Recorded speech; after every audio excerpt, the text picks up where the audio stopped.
দেখতে কত টেস্টি না। তো জানেন এটা কি? তো চলেন রেসিপিটা বানাই।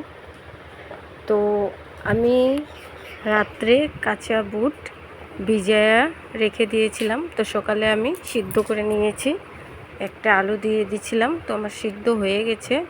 তো তার মশলাটা আমি রেডি করে নিব। এরকম একটা পেঁয়াজ, কয়েকটা কাঁচা লঙ্কা, এক টুকরো আদা আর একটা রসুন আমি মশলাটাকে পেস্ট করে নিব মিক্সিতে। তো পেস্ট হয়ে গেছে। তো এটার মধ্যে মরিচের গুঁড়া, জিরের গুঁড়া, ধনের গুঁড়া আর রং গুঁড়া আমি দিয়ে দিব মশলাটার মধ্যে। তো আমার কড়াইটা গরম হয়ে গেছে, তেল ঢেলে দিয়েছি। তো 2টা শুকনো লঙ্কা দিয়ে দিব।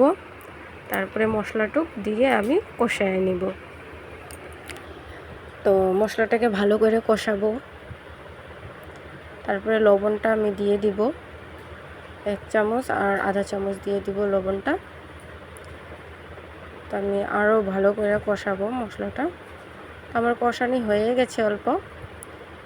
তো আরও অল্প কষায় নিব। গরম মশলা দিয়ে দিয়েছি।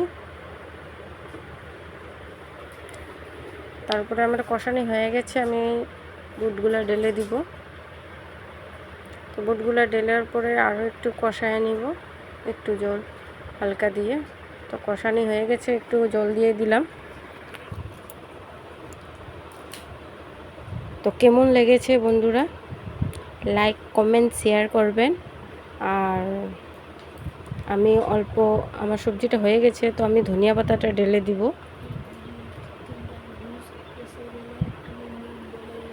তো কেমন হয়েছে ভালো ভালো কমেন্ট করবেন।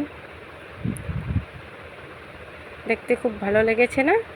তো এরকম গরম গরম ভাতের লগে বা রুটির লগে খাবেন, সেই স্বাদ লাগে। তো আবার নিয়ে আসবো আমি অন্য রেসিপি। তখনের জন্য টাটা, বাই বাই।